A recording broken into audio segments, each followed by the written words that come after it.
What's happening guys, King GBL here, and welcome back to a brand new Fantasy Great League video. Today I'm going to be showcasing and breaking down a very strong team in the Fantasy Great League. Several times per season, I find a team like this that performs super well in any particular given meta, and what I like to do is a full team analysis. This team here, as you've seen, I started off on 27-45. With this team, out of 35 battles, I've won 27, drawn 1, and lost 7.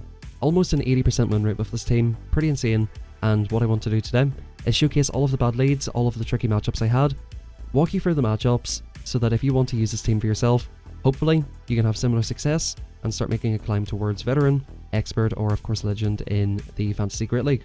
The one thing I'll ask of you guys is if you find this video useful, drop a like on it, it helps out a bunch, and I'm pretty close to 5k here on the channel.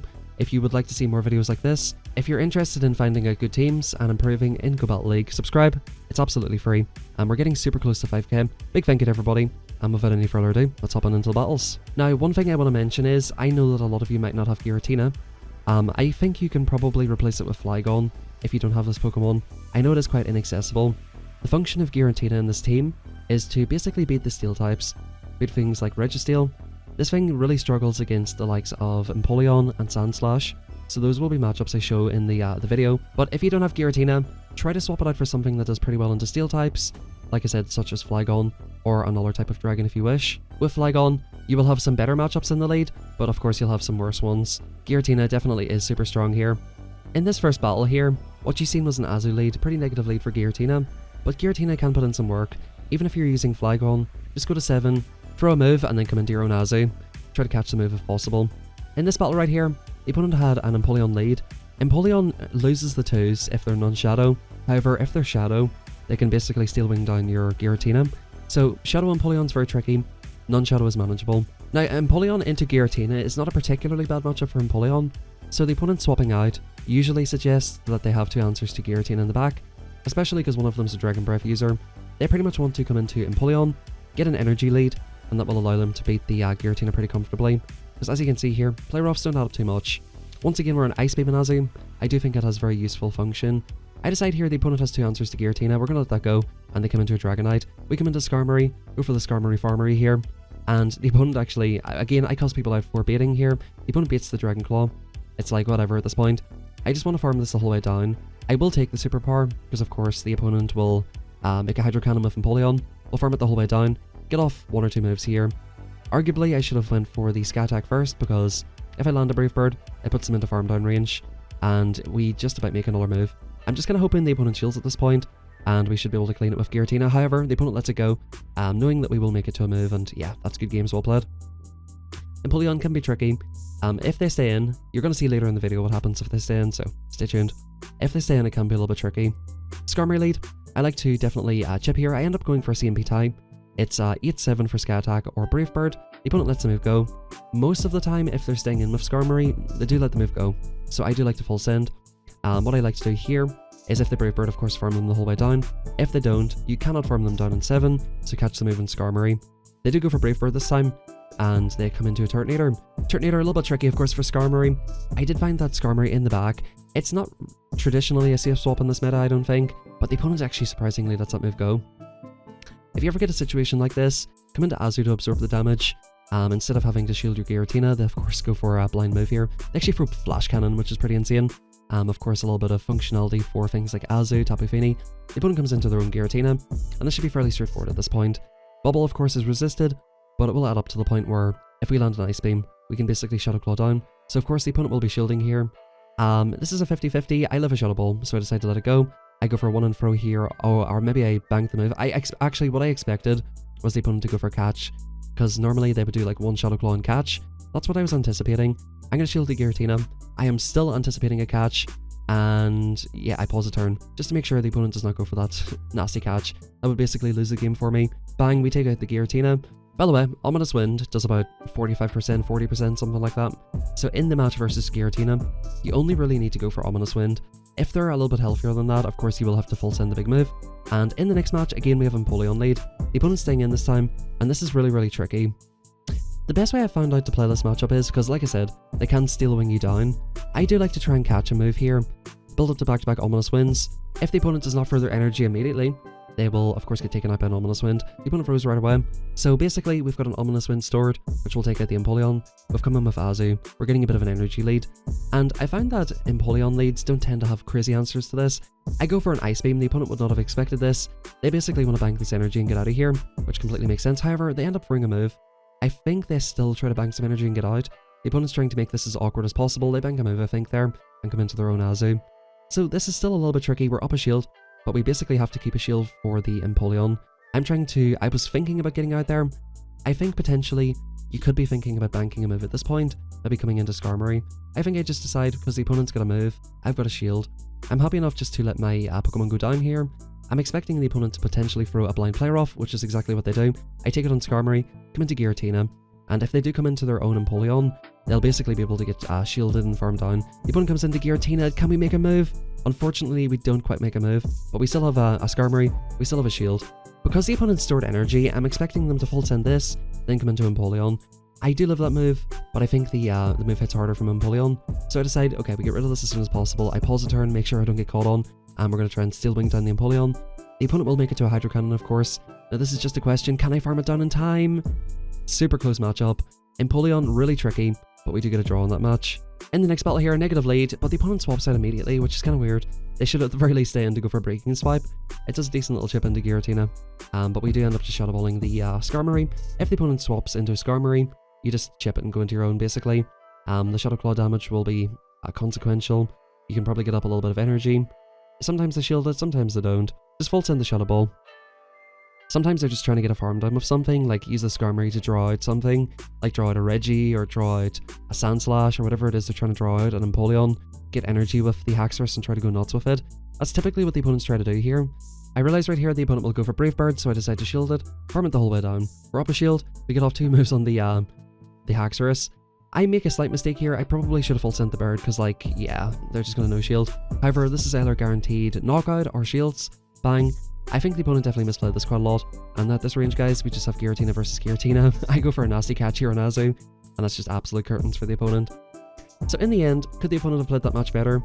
Well, had they stayed in and chipped, they might have gotten a shield off me, which probably helps them. Skarmory and Giratina, which of course are on my own team, up energy, up shields, do really, really well. By the way, that team's ABI Dragon, no respect for fairies whatsoever. Speaking of no respect for fairies, I decide to no shield the discharge. It is 7 till the player off. Giratina can survive a move, and Dedenne has always beat the Giratina in the lead, so that's something to keep in mind. I was kind of risking it for the biscuit here. I decided to respect it this time. The opponent's only option really here is to go for discharge baits. The opponent actually then settles for a discharge, so I am so happy with this at this point. I can actually just commit to a huge farm down on Dedenne. We're in 1-to-1 shields. We've got 100 energy on Giratina. We're just going to throw a Shadow Ball on whatever comes in. It doesn't really matter what it is. They come into Skarmory. Maybe I could have kept my energy here. I do end up going for a second move, and I'm pretty much just trying to get the shields down. Yep, the opponent just lets that go, and they come into their own Giratina. I come into Azu, and that's just absolute game over. So with the Dedenne lead, it's very, very tricky. If the opponent manages to beat you successfully, and land a move, of course, they'll take you out. I probably recommend just calling the first move, because you do live it. You could play it out in the zeros. If they do happen to beat you in that situation, you're just in a fantastic spot. So Dedenne, while it is a core breaker, if you shield and no shield the correct moves, you just win that matchup. Now, as you lead, once again, we like to go for a chip and dip here. What I tend to like doing is going for 7 and throw. That is optimal timing. Now, if you're at a low ELO, people might throw immediately. I go for the 1 and catch. I never make the 1 and catch. It never happens for me. If you're playing at a lower ELO, the opponents definitely fall for that. But at higher ELOs, people don't fall for that stuff. It's so obvious at this point. I've tried a 1 and catch. Honestly, I've played 35 battles with this team and the opponents are yet to fall for it. Even with a different team, I played like 20 battles with it and the opponents just did not fall for it once. So again, if you're at high ELO, they're not going to fall for that. Play rough catch. But honestly though, just getting into your own Azu, which sometimes, by the way, they don't have a great answer for. That's the best way. Just try not to shield too early. If the opponent throws their move immediately, just shield it, do another 7 and throw, and then try to get out on the second Ice Beam. Anyway guys, we come back into the Giratina here. Whenever the Registeel is up to 100 energy, you can always do 5 Shadow Claws. The opponent makes quite a good play here. This makes it very awkward for me, just because they have a Registeel in the back. It's very, very healthy still. They've forced alignment with their Azu here. Now, if I come into Skarmory, basically what's going to happen is they'll take my Skarmory out with a Zap Cannon. Arguably, I could have come in with Skarmory, got a ton of energy, and like built up a Brave Bird or whatever. I could have done that, and just Brave Birded the Reggie, and then swap back out again. Maybe that was the play. But this is looking kind of awkward now because in the zeros, this thing is pretty fine. However, we do make it to a move in time, so we actually might still be fine here. The opponent takes the Shadow Ball, they swap, I swap here, and this should be basically GG's. The opponent's on Force Palm and most likely Thunder Punch here. I'm going to full send the Brave Bird. This could be a mistake. Maybe a Sky. I don't think a Sky Attack actually quite knocks out. Actually, they go for Shadow Ball, which I think does more raw damage than the Thunder Punch. It is 6 Force Palms to the Shadow Ball. We get rid of this thing. We try to farm this the whole way down. They're on 1 HP. They're at the move. It's such a close game. So you can see, like, Azu lead can be very tricky. I think had I just fell for the opponent's bait, came into my Skarmory on their Azu, and then just kept the Giratina up a shield to sweep, I think I probably win that match, but GG's nonetheless. Good games to the opponent. Once again, we're going to try this. We go for the 1 and swap. The opponent does not fall for it. They do end up throwing energy here, and this is what I often find. Whenever I bring in my Azu after landing a Shadow Ball, oftentimes the opponents stay in here. I'm an over-farming Andy here. Not going to go for CMP time. I want to make sure that if the opponent swaps out, I've got just some residual energy for them. You know, if they want to come into a dragon or want to come into something else, I want to make sure I've got energy for them. Now, once again, guys, if you're in the yellow health, if you've got a decent Azu, you live any move. If you're in the red health, you definitely die. The opponent actually comes into Skarmory, which is really surprising. I'm guessing the opponent wanted to put me into a range where they can just Steel Wing down and then get an energy lead on Skarmory. Because I've chipped them, I'm going to come into my own here. Again, I don't want to unnecessarily shield my Giratina. So we're seeing ABI weak to electric. I'm thinking on this team, we have to have some sort of hard answer to electric types, whether it be Magnezone or Dedenne. I come in here to get a nasty farm down with Gira. No matter what this move is, we're going to shield it. I'm thinking it possibly could be Azu double steal, like a Registeel, but they actually come into a Turtonator. So this is somewhat of an answer to something like a Magnezone, of course. Definitely a hard answer to that. And this would do very well into Dedenne. So they do have an answer to electric on the team. We're going to get off 2 Shadow Balls here. And I think we're basically fine to let this go at this stage. We do still have some residual energy on Skarmory. The opponent overfarmed quite substantially here. I don't want to shield this and get Dragon Pulsed. I'll let the opponent take me out. I'm going to go 7 and throw on the Skarmory here. I think I actually do 6 and throw so I don't take the additional Incinerate damage. The opponent's very, very low. We still have a shield, and that's absolute curtains for them. So good game to that opponent there. And in the next battle here, we have the absolute Nightmare lead. But guys, by the way, you can let me know if you recognize this person's outfit. The opponent comes into Lucario. Now, I'm fully expecting this to be on Thunder Punch. I throw in suboptimal timing here, which is a little bit tricky on the swap. Since the opponent didn't throw quite quickly, I thought this probably could be a Shadow Ball. I absolutely 1,000,000% need swap. The opponent does go for Thunder Punch here, and we're going to look to go for 3 and 4 for good timing. The opponent reaches another move here. I'm just banking on the fact that they don't go for Shadow Ball. They do go for Thunder Punch, which does less damage. Arguably, I should have went for Ice Beam here. I'm just going to try and get these moves off as fast as possible. It's tempting here just to, like, get a farm down with Giratina, but Shadow Ball's not exactly going to do anything to a Wigglytuff. So, like, I really need to just take swap, or of course get a farm of Skarmory here, which I think, you know, having seen the team in the end, I think that probably would have been sufficient. The opponent will bring back in the Wigglytuff. We're in the 0-0s here. We've got Skarmory. We're going to come in, of course, get a few wing attacks through, or Steel Wings through, which will absolutely chunk the opponent insta swaps, knowing that I probably have a hard answer to it. Come into Escav. It's 7 and then 6 for drill runs. I'm going to try to get rid of this thing as soon as possible. So yeah, I mean, it's pretty obvious, right? If you get a Charmer in the lead, you just try to take swap, that's about it. Once again, the opponent's swapping out. I go for a slight over farm here, which arguably is a bit of a mistake. We come into the Skarmory. The opponent gets off a Thunder Punch. It actually might be an idea in this matchup to shield the first move, because what tends to happen is they go for Thunder Punch, and then they go straight Aqua Tail afterwards, so it starts getting a little bit hairy. I think at this range, I decide here, if I'm going to lose swap, at the very least, I'm going to get 2 shields down and try to get a sweep with Giratina. Up energy, Giratina can do some pretty nasty stuff here. Unfortunately, the opponent is back-to-back moves. I probably should have just let the move go. We do get a nasty farm down with Gira, and we might be in a fine position. The opponent comes back into Empoleon. I'm not going to bait in this situation. We're up so much energy. Baiting is my lose con. It is going to take 2 moves no matter what. So maybe double Ominous Wind is the play, I'm not too sure. But we do go for the big move. Ominous Wind coming in, and the opponent comes into a Giratina. So yeah, this is GG's. In the ones, as he wins this pretty comfortably. The opponent will go for a Shadow Ball here off the start. Arguably, you could shield the first one. I just thought that it might be a win con for them to get an Ominous Wind boost, which is still potentially a win con for them here, because if they get a boost, they actually might be able to survive a player off, which is kind of awkward. So maybe in this matchup, you do just shield the first one. Again, it's a bit of a 50-50. Hard to really say what the correct play is there. Thankfully, no boost out of the opponent. The player off doesn't quite one-shot. You know, by the way, it's worth noting that if push comes to shove, you can live an Ice Beam pretty comfortably in Giratina from full health. Anyway, guys, this is a very uncomfortable match right here. Come into Skarmory. If you get a Sandslash lead, come straight into Skarmory. This is technically their answer to this, and Skarmory does pretty well in here. The opponent comes into Tapu Fini. I have instant regret here. I end up CMPing, which is really silly. I shield the surf. The opponent's probably expecting me to go for 2 Sky attacks, which would be the sensible play. I'm misplaying, but somehow getting away with it here, honestly. The opponent lets the Brave Bird go, thinking like, okay, yeah, double Sky attack, here it goes. They come into Giratina. Once again, if you're in a situation on low health, you only make 1 move. Just throw the Brave Bird, give the opponent less farm. And now suddenly we're like, okay, we don't really have a great answer to Sandslash still. I can put my own Giratina here. I think the opponent should full send the move, so I'm going to try to preserve some health here. They come into Sandslash here, I build up to the Shadow Ball, I go straight forward here. I guess this is probably a little bit ambitious as well, thinking the opponent might just try to call it. The opponent does not call it. I let my Giratina go down here. The reason being is because if we can get a juicy farm of Azu, we can still potentially look to win this game. Azu can comfortably take 2 moves. Of course, Bubble was buffed, I think 2 seasons ago at this point, and you can actually bubble these things down pretty well now. The opponent frozen alignment definitely helps my cause in farming them down, and we basically should be in the driver's seat. I think a play rough should just about one-shot. We got a lot of Shadow Claw damage through, and that should be good games. So yeah, if you ever get a Sandslash lead, I think we do have a few more in this video. Just come straight into Skarmory. Typically, they don't have the best answer in the world, and we're going to see it once again here. The opponent actually stays in. They do have a very good answer to it this time. What I'm going to do here is overfarm, hope that the opponent throws first. They end up CMP tying me here, which is perfect, meaning that I can potentially get off 2 moves. It might be a little bit ambitious trying to go for 2 Brave Birds. I think what I should do is go for a Sky attack here. However, by committing to the Brave Bird, I'm forcing the opponent to throw, although I do think I could have got a shield. However, Empoleon up energy I think is probably worse for me. Now at this rate, I can get an absolutely massive farm down.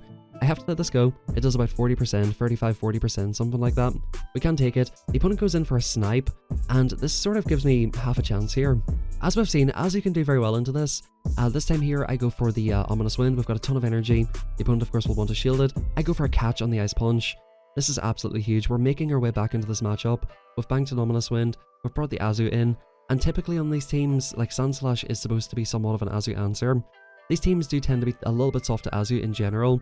So I'm thinking here, okay, maybe if I can just get rid of this. The opponent actually settles for an Ice Punch as well, which I'm super happy with. I'm going to let this go. I'm just hoping that whatever's in the back either dies to 1 player off or 1 Shadow Ball. That's what we're praying for at this point. The opponent comes into a Giratina. We do make it to the move here. The opponent almost has to no-shield this move, knowing that they survive it, because I will make it to a Shadow Ball. If I can survive 1 Shadow Claw, we do survive the Shadow Claw. By the way, if you're ever going for a snipe, you get a 0-turn swap whenever you throw your own charge move. If you go for a swap at a random time, it's possible that you'll take more than 1 move, so always be super careful. In the next match, we get an absolute core breaker lead, but it's actually on Thunderfang. Actually, this is fine. I can stay here. This is actually fine. So we stay in. Thunderfang Steelix, definitely interesting tech, and the opponent catches the move on a Guzzy, a Snarl Guzzy. The opponent absolutely hates Giratina out here. They do bank a move, which is a little bit awkward. I think this Guzzy is here to try and draw out Azu, I guess. I guess that's why it's on Snarl. Of course, it's a hard answer to Giratina. The lead is somewhat weak to Giratina, so I guess that kind of makes sense. You're going to see the opponent's back Pokemon. It's absolutely hilarious, and it's a Pokemon that I want to try quite soon. The opponent comes back into Steelix. I'm going to full send the Brave Bird. This does a lot of damage, and the opponent respects it. I probably would not be shielding that if I was the opponent, but they do have a lot of energy here, which is very awkward. Breaking Swipe from a Steelix, it doesn't do the most damage in the world. I have to let it go, and we're going to see here that the opponent's going to try and make the same catch again. They try to catch the Shadow Ball. I overfarm. I'm patient this time, and the opponent comes into a Drampa. You're thinking, why Drampa? Why Drampa? What's the point in this Pokemon? The thing about Drampa is it's a normal dragon type, so it absolutely walls Giratina. Big shout out to this opponent, by the way. After this match, they came into the chat, said hello. Really fun and spicy team by the opponent. This opponent is already legend, and Drampa's such a good pick. I shielded the Fly because I know it'll do more than probably, I'm assuming they're in Breaking Swipe, and most likely either Crunch or Psychic Fangs. So I just realized it probably does more damage. All I need to do here is get off an Ice Beam. Even the bubble damage is sufficient because we have Shadow Ball banked. I was super patient. I knew that the opponent called the first move. It's like what I said in yesterday's video. Fool me once, shame on you. Fool me twice, shame on me. I was not going to get called on twice. In the next game, we have a very awkward lead in Flygon. We come straight into Skarmory on Flygon. Because, okay, the opponent actually comes into Empoleon. Typically, these come with Azus and other stuff in the back. We farm up an absolute ton of energy. I allowed the opponent to throw the move first. Hydro Cannon from the Shadow does so much damage. As you can see, these Steel Wings are ripping me to shreds. I'm going to go for a Brave Bird. It'll do a big chip into the Empoleon. The opponent shields it. I could have went for a Sky attack there. Probably would have been better. I wasn't making the Brave Bird, unfortunately. And that would have made this farm down a lot easier. I decide in this match right here, I think the only way I win this is by 2-shielding in this and farming it the whole way down. This is super, super awkward here. I think this is my only win con. I have to commit to this. Giratina up energy is my win con. The opponent goes for a nasty snipe on the Flygon. Now, because they're non-shadow, we can actually take the move. I decided to bank 2 Ominous Winds here and come into the Azu. Of course, very positive matchup with Ice Beam. It's still, of course, positive with the Oller move, but the pacing is a little bit awkward. No debuff in the first move. It's not too consequential here. Of course, we will eventually take out the Flygon, so of course not being debuffed would be great. I want in for this move. I don't want to get debuffed at all. I'm just getting rid of this Flygon if possible. We let Flygons be bygones, and the opponent comes into an Azu and I'm immediately top left. So look, with teams like this and cups like this, you're always going to have RPS. Unfortunately, you can't overcome everything. The opponent played really well. They played smart. They sniped, made sure they got the energy in the right place. If the opponent just stays in that matchup, tries to hold alignment, and, you know, lets me get 100 energy in Giratina, I probably do win that match, so very well played by the opponent. In the next battle here, we're facing off against one of my favourite streamers on Twitch, King Alexander. He's running Galarian Weezing lead, and he's actually running a very interesting moveset. He goes for the Brutal Swing. We can comfortably take it. You can shield it if you want to, but I think you just take the first move, that's no problem. I decide to come in here to Azu, get a shield advantage, try to get a farm down later with Giratina. However, to my surprise, he's going to start sludging the life out of my Azu. This thing is super spammy and it's a very cool Pokemon in this cup. Shout out to Kingo, he always uses quite interesting teams. I say screw this bro, take this Ice Beam really quick. I'm sure he probably thought I'd be on Hydro Pump, so he probably wasn't anticipating getting hit with that. He does bank a move very smartly and comes into Azu. This is getting tricky. I think the best case scenario for me would be to bank a move, because the switch clocks are very misaligned here. However, I think they just throw right before I get to the move, which makes it super awkward for me. It means if I want to get out of here with Azu, I'll basically be forced to shield. I come into Giratina, I want to get off a move on the Azu to put it into Steel Wing downrange. Unfortunately, I'm just not really able to get too much counterplay here. We're back in the ones, they've got a move banked on Weezing. I will full send the Shadow Ball, and I'm going to try my absolute best to bank an Ominous Wind before I leave. I get the Ominous Wind banked, come in for the snipe with the Steel Wing, and we'll see what they want to do. They come into Escav, so at this point I'm thinking, okay, this is a Bug Steel type. I probably can one-shot this, very close to one-shot it with Scat Attack. We're going to go for this right away. It is 7-6 to Drill Run, or 7-6 to Acid Spray. I didn't think they would go Acid Spray, but just in case I, of course, no shield the first move. And of course I know they have a move on the Weezing. Now the clocks are heavily misaligned, so he can go for a snipe at any point here. I tap on the move, knowing that the snipe is coming. I sort of knew that I lost CMP. I was kind of hoping they'd get a one-turn swap there. That's why I just tapped on the move like that immediately. Good games to Kingo. If you want to try to beat that team, I think you have to stay in the lead and get 2 shields. But hopping into more familiar territory, we have Azu. We know what we're trying to do here. We're trying to go for 7 in throw, 1 in catch. Guys, I swear to you, I cannot make this catch to save my life, right? Whenever I go over the 1, they throw the move right away. See, they throw the move. If I had a 1 in caught, they might have full sent the move on the Azu. If that ever happens to you, stay in and get off a second Shadow Ball, grab the opponent's shield, and then try to go for another catch at some point. Just guarantee that you get out of this matchup though, don't like mess around too much. In comes Registeel. So this is pretty fine at this point. We don't have Hydro Pump, it's unfortunate. The opponent will get 100 energy. If the opponent's good at doing undercharges, you're definitely screwed. Alright guys, here's what you need to do. If you're Registeel in this situation, fully charge the Zap Cannon, and then I believe you go for a great Focus Blast. From there, you should be able to lock on the whole way down. If you debuff if the opponent's on Hydro Pump and you get the debuff with the Reggie, you can take the second Hydro Pump, no problem. So if you ever want to get a lock on down against the, well, they're on Flash Cannon anyway, so what does it matter? But just giving you that information nonetheless. They're on Flash Cannon, that's so annoying actually. That's so annoying because they just pasted these moves really quickly. I'm expecting the snipe, the opponent goes for it here, I swap into Skarmory. Very, very good heads up play here. The opponent is up a shield, but the Registeel is getting quite low. I've got a lot of energy with Skarmory here. If I can just outpace the Scat Attacks, the opponent recently just threw their thingy here, so I might be okay. The opponent actually lets that move go, and they come into a Haxorus. I think we're actually chilling here at this point. Scat Attack will basically one-shot them here. The opponent's going to have to build up extra energy for Giratina. And I do believe that Giratina lives this move anyway. I do believe we survive a Breaking Swipe or a Night Slash on Giratina. We commit to the Shadow Ball here. Since the opponent threw 2 moves, you know, it's just basically game over here. Ominous Wind might have done the job, but I just knew that I could commit to the Shadow Ball at that point. Good games well played. Azu lead, always tricky, but definitely very playable. In the next battle here, we have the absolute dream lead. Our backline does not want to see this thing, although Skarmory is pretty fine into it. I'm expecting the opponent, since they're staying into this horrible matchup, to at the very least have Flash Cannon. I'm going to respect it. The opponent goes for a Power Whip here in this case, so I'm thinking, okay, they went for Power Whip, so they must be on Thunder. We're pretty much fine here. The opponent farms back up. I can live a Flash Cannon even if it is one. Surprisingly it is. I don't think like that's really a great bait, to be honest with you. We farm that down. In comes Azumarill. We're going to go for a Shadow Ball. Actually, the opponent aggro swaps. I feel like that's such a crazy play. Like aggro swapping out of that matchup after already letting it go down, basically. I think you just have to accept that if you're ABA weak to Giratina, or ABA weak to your lead, you either need to play it out in that respect, like they've just done, and take a farm down with your back Pokemon, or you need to swap out straight away. playing out the match right to the very last second and then swapping out after I've already banked a ton of energy. Like at that point, it is basically pointless, right? So we farm it the whole way down. We're still in the yellow, we can never move. If the opponent comes into Ferrothorn, they actually go for Ice Beam here. They could have made it to the Play Rough. I go for 1 and Fro on the Play Rough right here. I'm hoping I can get off 2 moves on this. I think I do go for a 1 and swap here. Oh yeah, I banked the move. Come into my own Giratina. This was a bit of a mistake. Yeah, I'm not a huge fan of this play. However, we can come in with Skarmory. This pretty much should be a loss for me.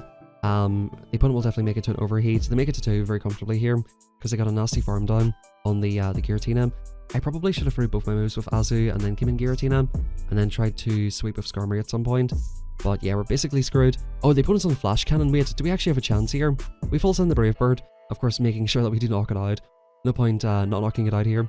I come in with the Azu, snipe with the Ice Beam. I could have just stayed in and Steel Wung down, but GG's well played. By the way, I unironically said Steel Wung. That's not English, guys. I'm just going to let you know. If there's any of you here who aren't native English speakers, I know a lot of you guys are from different countries, and I see some of your comments saying that I should slow down with my speaking. I do apologize for that, by the way. I just can't really help speaking too fast, but don't say Steel Wung, it is not correct English. We get a boost, the opponent comes into a Wiggly, and what I started seeing towards the end of my sets today is so many Wigglytuffs in the back. In Legend Push ELO, people for some reason think Wigglytuff is good. I assume there is a lot of Giratinas at this ELO. I've climbed up quite a bit here at this point. I'm approaching the 2900s here at this stage. I decided to no-shield this move. I've got a Skarmory. The opponent comes into their own Skarmory. Quite interesting that they stay in for that long, misalign the clock so much, because we're almost able to get back out of here. Skarmory versus Azu is a fairly neutral matchup, so you don't really need to play it out in that way. I guess they do want to get an energy lead. Right here, of course, we're going to sack the Giratina. Thankfully, we do make it to a move. It's not really of any consequence at this point. The opponent lets the move go, and as soon as they see Skarmory, it's absolute curtains. They're going to see the Skarmory here, and immediately top left. That's GG's well played. Something I've started seeing a little bit more today is Haxorus. It's an interesting pick. Not too sure how good it is. This is a good matchup for them, but they swap out into a Granbull. Ladies and gents, they're swapping into a Granbull. Never in the history of Go Battle League has there been a Granbull safe swap without a second Charmer. So I'm starting to think at this point, well, if it is Wiggly, oh, this is going to be rough. I actually have to put my Giratina on this, so I'm going to shield, get the opponent's final shield at the very least, and see if I can do something from there. I am going to stay put here because if it is Wiggly, which it's almost guaranteed is at this point, like, Giratina has nowhere to go. I just need to keep Giratina on the dragon. It's not a great matchup for Giratina, but we're up shields. In comes the Wiggly, in comes Azu, and in the 1-0 shield, we just destroy this thing. I go for Ice Beam before the opponent threatens a debuff, and what I end up doing here is just respecting the move. It doesn't really make sense to Icy Wind anymore because they've got 0 shields, and I take them out with a move anyway, so it doesn't really matter at this point. I think the opponent should be conceding the match here shortly. Double Charm, Skarmory just absolutely eats it up. Once again, we have an Empoleon lead, haven't had this for a little while. The opponent actually swaps straight out. I just don't think that's a good play. I don't think swapping out straight away is a good play. Again, with the Goodrum, 2 answers to Giratina on this team. The opponent wants to play it like an ABB team. Arguably, you could shield the first move. I don't think it's worth it, because I do think even if you lose swap and get a farm down, it's pretty much fine. Now at this point, I'm like, well, I might as well take swap, I guess. They go for another Thunder Punch. I can get a Brave Bird off on the Empoleon, which will get us into even shields. I think I make a bit of a mistake here. I should have overfarmed probably a little bit more, and I might have been able to get off 2 moves. The opponent shields that move. Yeah, I probably could have got off 2 if I overfarmed a little bit more. The opponent comes into Flygon, we come into the Azu, I bank a little bit of extra energy, and yeah, we should be okay here at this point.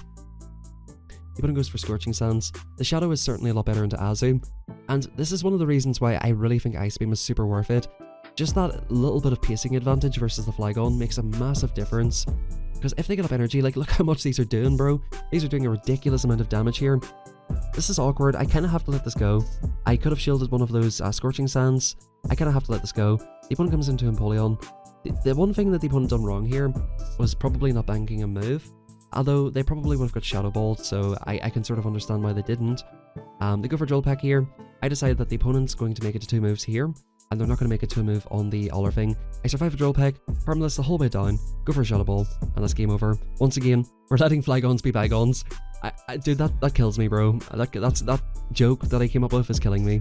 I'm like a dad who laughs at his own jokes, honestly. Haxorus lead again. Is this double charm again? Why am I seeing so many Haxorus? I think somebody must have showcased it. I go for a catch, okay. Cheeky, very cheeky catch here. I do quite like this play. We are somewhat running an ABB team as well. And really weirdly, the opponent stays in, okay, they stay in to bank the move. For some reason, I thought they stayed in to chip me once again, which would not be the correct play. They come into Skarmory. Again, Skarmory does pretty decently into Azu. Typically, from the self range, they done Brave Bird. I'm pretty happy just to keep full sending Ice Beams. This should be basically fine. And because they give me such an energy lead, like, they actually have to Brave Bird here at this point. Bang, they do go for it. It just about knocks me out with the Steel Wing. I can come into, I think, my own Skarmory. Oh, I come in to go for the combo play. Very interesting here. I must have been predicting something in the back. I think I was predicting like a Charmer in the back. They come into this. I'm very, very happy just to eat the Breaking Swipe on Skarmory. Absolute nasty behavior here. Not giving the opponent an inch. They're horny for this debuff. They do finally get it here. I'm like, okay, well, I guess I gotta shield something. What if it is a Surf? What if it is a Night Slash or something? They come into Galarian Weezing. We are debuffed here, I think. I'm not sure if it's once or twice, but certainly once. They do end up shielding that move. I CMP on the move. I decide to keep the Skarmory healthy here. And I still have... Okay, they full send the Overheat. The opponent's just doing a madness right now. We're going to go for the Sky Attack. The opponent decides to shield it. I come into this. And because they debuff themselves, they know it's game over. So guys, that's it for the video. We've went on a pretty insane climb here. Started off on 2745 or something like that. And as you're about to see, we get a shiny Tornadus as well to finish out. Yeah, 2745 to start with. We get our shiny Tornadus here. And we finish off on 59. So over the course of 7 sets, guys, I've went up 200 ELO. This is what I've been telling you guys for a long time. If you can get yourselves a good team, stay consistent, learn the matchups, and of course you need some good luck, right? The algo giveth and the algo taketh. If the algo is givething, if the algo is givething, you need to try and capitalize on it, and that's exactly what I've done in this video. Hopefully this gives you some help. Hopefully you can learn from these matchups and replicate these results. And a big thank you everybody for watching. If you haven't yet done so, drop a like on the video on the way out, subscribe to the channel, it's absolutely free, and last but not least, and most importantly, have a fantastic rest of your day.